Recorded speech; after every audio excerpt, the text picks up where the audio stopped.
Good morning. So, update ko lang sa bagong naming project ngayon. Nag-install kami ng solar. Yan po. Bali 10 kilowatts po to na setup. Kinakabit pa, tapos inaangat ang mga solar panel.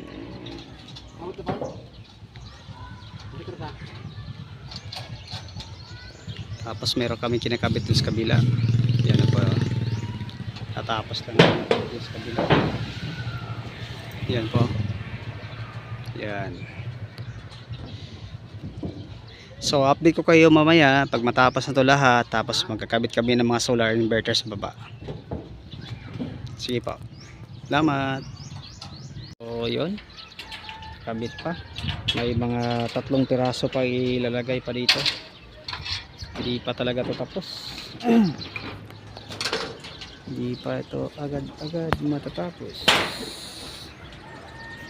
3 piraso pa.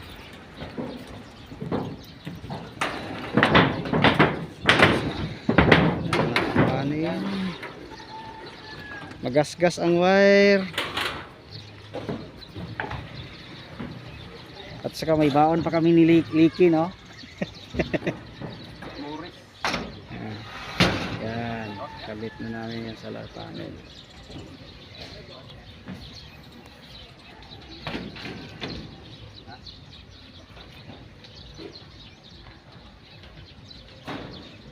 Yan, may tina-terminate na po yung mga wirings ng NC4 connector.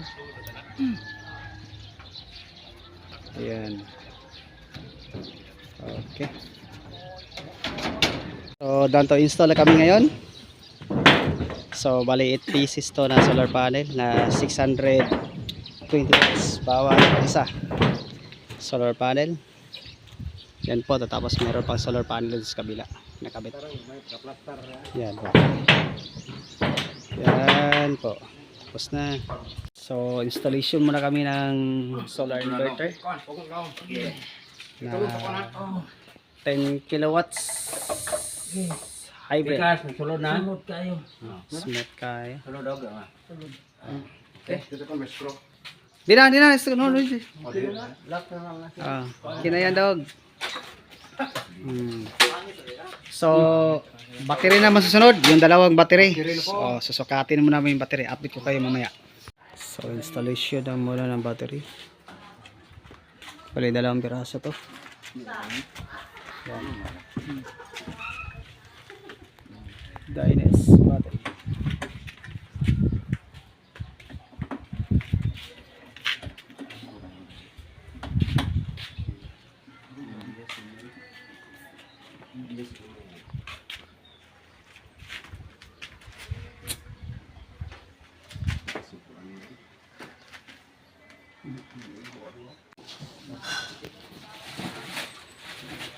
So, kinakuha pa yung isang battery. Yun. Medyo may kabigatan konti. Hindi lang konti, mabigat talaga po. 72 kilos bawat isa. Sa?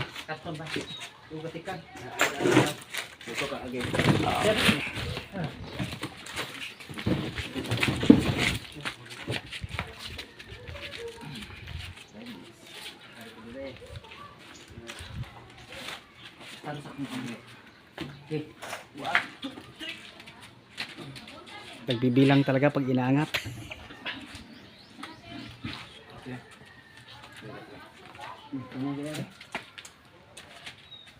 Luto na.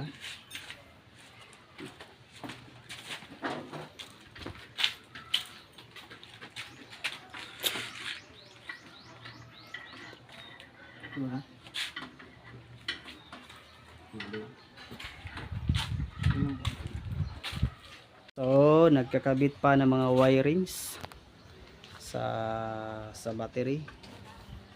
Tapos lang namin ikabit yung mga DC SPD, AC SPD. Yan po.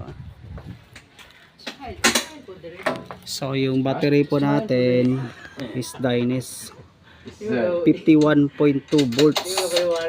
Saan mo ni? Oh. Ayan po. So meron po tayong 3 brands na breakers. Dalawang AC breaker, isang DC breaker. Tapos meron tayong mga surge protection device gaya ng AC SPD at saka DC SPD. Ang purpose nito, pag mag high surge current, nagpo-protect dito, automatic nag-trip yung breaker. Tapos pag matamaan ng kidlat, itong sumasalo para hindi madamage yung inverter at saka battery at saka yung solar panel. Kaya? Okay. So ako na po mong wiring dog. So nakabit ko muna yung mga PVC cable.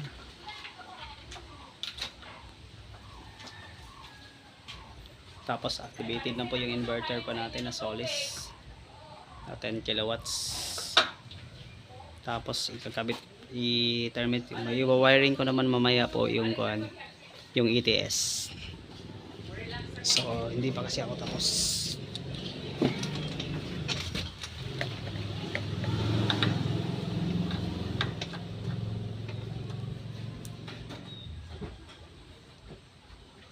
Okay pa.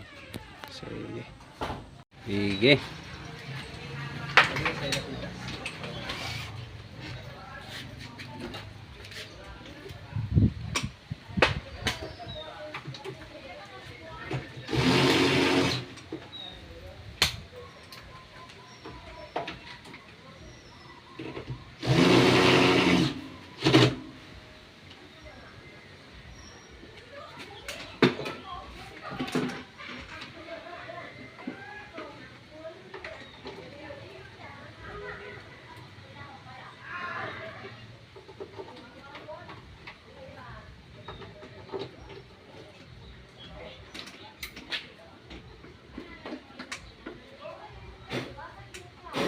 So, activate natin muna yung battery.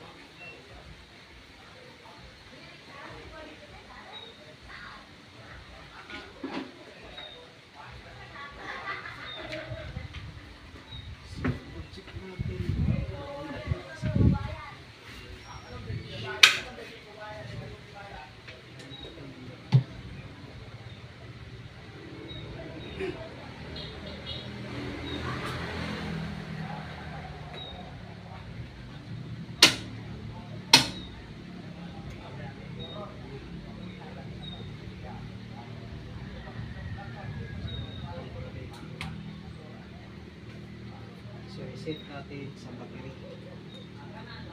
Nakaset sa battery. Cellphone. Pause na natin.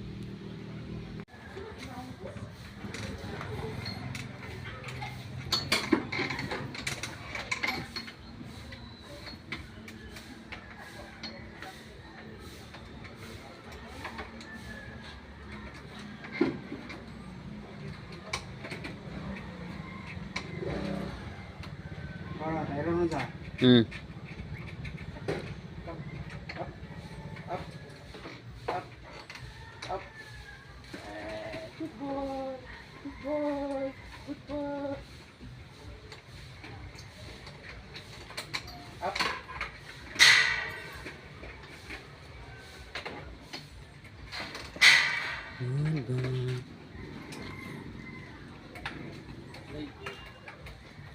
Sarado na kita lang dito ah. Grabe ka?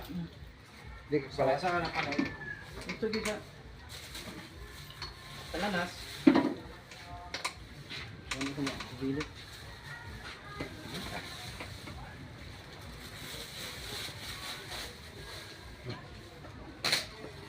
So, dakon? Kanan po sa? Sing ko ako ah. Ada ko hatag butik. Pinagitras? Bitek 5. May mahal eh. Dahil resibo. Okay. Wala ka hanger daw? Wala bang May nyo ha? complete ba? Ha? Dito na. Omo ilan ako tingnan mo. Aray, kaso ano sa sa? 20 ni kami tiro. Ya ka lang sa ray. Pila na siya? Si Utso. Ha? Si Utso. Sige, dungan lang ng tumoy niya. Or ikuan regapon ba? Ano ito kayo eh? Ato sa palong na. No?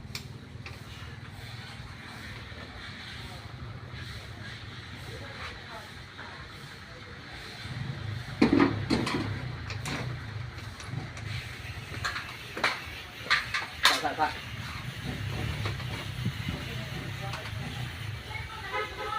Kakang brad. Boss ba? Post. Dito ko lang, naglilipit kami ng mga gamit. Yan. Pero hindi pa kami tapos nag-i-install. Kasi kakabit pa namin to. Galing sa papasok sa loob ng bahay nila. Itong connection na to, galing sa main control panel nila. I-connect po namin dito sa EPS. Sa main breaker. Yan o. Yan po. So yan ang finish namin ngayon, pero hindi naka-activate to siya ngayon, pero hindi pa nagamit ng customer. Marami pang hindi pa namin na-terminate to, yung mga wires. Yan o kami o, samahan ko. Yan.